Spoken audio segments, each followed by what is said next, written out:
Wow, hair dryer দিয়ে জামা কাপড় শুকনো করা পুরো ওয়াশিং মেশিনের মতো কাজ, ভাবা যায়?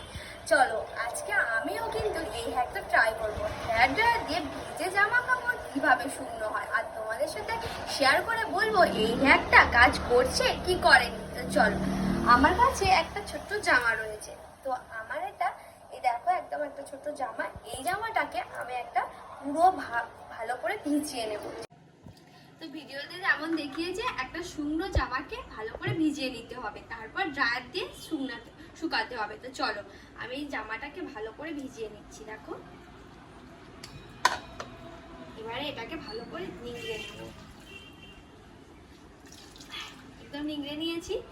আর এটা সব থেকে বেশি গুরুত্বপূর্ণ একটা, যেটা হচ্ছে এই প্লাস্টিক। তো চলো এই প্লাস্টিকের ভিতরে আমি এই ভিজে জামাটা দিয়ে দেবো আর হেয়ার ড্রায়ারটা আমার ফ্ল্যাটে গুঁজে এবারে এখানে যেমন ভিডিওতে দেখিয়েছে ঠিক তেমন করবো। তো আমি হেয়ার ড্রায়ারটা নিয়ে চলে এসেছি। ভিডিওতে যেমন দেখালো প্লাস্টিকের ভিতর কিন্তু আমি জামাটা দিয়ে দিয়েছি। এবারে আমার হেয়ার ড্রায়ারটা অন করার পালা। তো চলো অন করি আর এটা কেমন কাজ করছে দেখাই তোমাদেরকে। তো চলছে, এবারে এটা এরকম করে দিতে হবে যাতে হাওয়া না যাতে বাইরে বেরিয়ে না আসে কোনো মতে। দেখো কত ফুলে যাচ্ছে কিন্তু।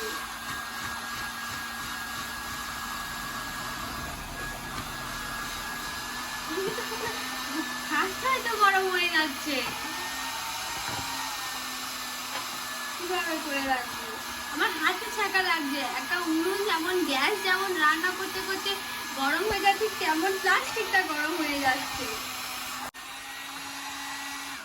তো বেশ অনেকক্ষণ ধরে এর করলাম, ড্রায়ারটা চালালাম, কিন্তু এরকম ভাবে ধরে রাখায় আমার হাতটা কিন্তু জ্বলে যাচ্ছিল, কারণ ড্রায়ার থেকে গরম হাওয়া বেরোয়। তো এবারে অনেকক্ষণ তো চালালাম, দেখো এখানে কেমন গলে গেছে হালকা প্লাস্টিকটা।